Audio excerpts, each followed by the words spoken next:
Samuel's whispered prayer that afternoon, "Lord, teach me how to come back," did not vanish into the air. Heaven heard it, but so did the enemy, and prayers have a way of stirring both light and darkness. That evening, Samuel walked home later than usual. The streets glistened under the yellow glow of the lamps, and a chill clung to the air. He couldn't shake a strange heaviness pressing down on him, like an invisible weight across his shoulders. When he entered his flat, the silence felt different. Not peaceful, but suffocating. He turned on the lights. Nothing unusual. Yet in the corner of his eye, something seemed to move. He shook his head. "I'm tired," he muttered. But as he sat on the edge of his bed, a whisper came. Not like before, not gentle, not comforting. This one hissed, "You don't belong to him, you never will." Samuel froze, his heart raced. He knew he was alone, yet the voice felt close, too close.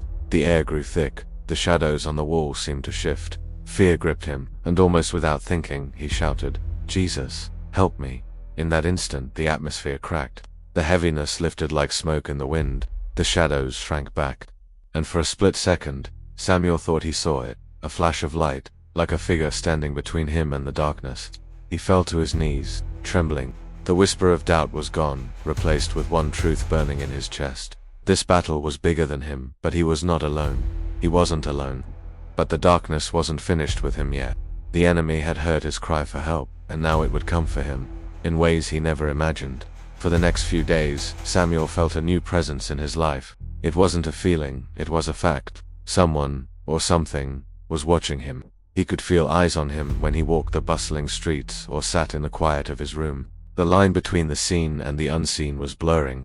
One evening, as Samuel was sharing about his experience with a group of believers, the power went out, plunging them into darkness, and then he heard it again, the voice that had tormented him, closer now, more menacing. "You can't hide from me forever," Samuel cried out, reaching for the light switch. But before he could do anything, a cold hand clamped over his mouth, stifling his scream. Panic surged through him. Was this the end?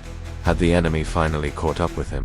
As the icy fingers tightened around his throat, he struggled to free himself. "Help," he gasped. The word catching in his throat, the voice hissed in his ear. "It's too late. You're mine now."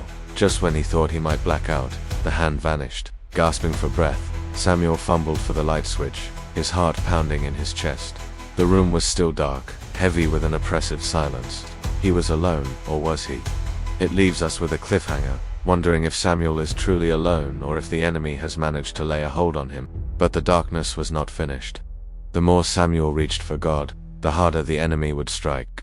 And soon, the line between the seen and unseen world would blur in ways